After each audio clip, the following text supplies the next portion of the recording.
Free Oculus Rifts, no component support for the Xbox One, and a DualShock controller with sweat detection. Ugh.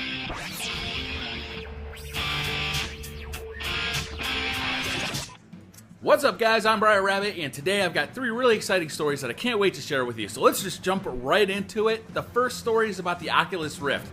So if you don't know what the Oculus Rift is, it's a VR gaming headset. It's currently only available as a developer, in a developer form. It hooks up to a PC. It's got 2 screens right in front of your eyes, and it tracks your head movement so that when you look around, the screens track your head, and it feels very virtual reality-like. Everybody who's gotten their hands on this thing, or more specifically their head in this thing, says it's awesome. It's low latency, the screens look great, it works flawlessly. It's the first time that we've really seen this in a consumer-oriented product that really looks like it's going to be as good as what everybody hopes that VR can be. So the news is that they're hoping to offer this thing for free. Now this might not be right off the bat, but when they are ready to release this in a consumer-oriented version, then they're hoping they'll be able to subsidize the initial price of it with bundled software or other hardware or some other system like that. They're currently thinking that the $300 price point that the development kit is also going to be what the prices of the final version, which I think is a reasonable price. I mean, you pay a lot more than that for a TV, and this thing has way more functionality than a TV. So I say go after it, Oculus Rift. I can't wait to see what the end result of all this is going to be. Our next story is more potential bad news from Microsoft and potentially some pretty bad news for owners of HD PVRs. So we've learned that the Xbox One will not support component cables, so there's just no way to hook them up to the Xbox One. The only way to get video out of this thing is HDMI. So if you have an older HD PVR that doesn't have HDMI or doesn't support HDMI, then you're going to be out of luck. You're going to need to upgrade that HD PVR to maybe an Elgato or something newer like that that does support HDMI. Another concern about this is using a component cable is a way to circumvent copy protection.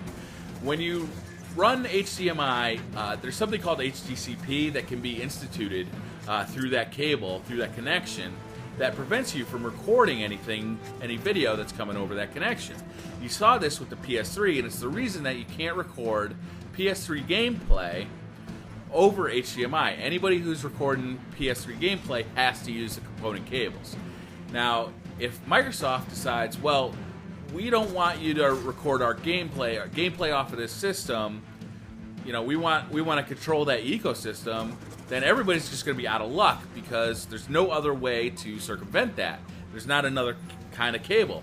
Also, if you have an older TV that does not have HDMI and you've been using progressive cables all this time, the Xbox One just isn't going to work for you, and that's a real bummer. I don't know that there's any way they can change this at this point. That's definitely a hardware issue, and although they did add the HDMI to the Xbox 360, I can't see them going backward on this, so that's a bummer, and too bad. Our final and frankly most bizarre story comes from The Verge. So I read this article on TheVerge.com. I'll put a link in the description of this video so you can read it for yourself. But what this article was about was Sony was actually testing a PS4 controller that measured how sweaty your hand was. The goal of this thing was to be able to basically measure emotion. So the more sweaty your hand got, the more the game would know, that the game that you're playing would know that you're getting stressed. What jumps into my head right off the bat is a game called Eternal Darkness, an old game that came out for the GameCube years and years ago. And what this game had was a thing called the Insanity Engine, and it would just kind of, instead of always using health to measure the health of your character, it used insanity, and it was constantly pulling these tricks on the player. Like the console would all of a sudden look like it blue screened. All of a sudden the level would be upside down, and you'd have to play it that way. All sorts of just bizarre stuff would happen during this game. And it occurs to me that if these guys had access to my body, like if they actually knew how stressed I was at any one point in time, they would have been just constantly messing with you. So this isn't going to make it into the PS4, obviously. We already know that, it doesn't have a sweat detector. But man, it would have been cool if it did. You know, it would have been one of those features that if we had to pay $450 for this console, everybody would have been pissed about it. Who wants a sweat detector?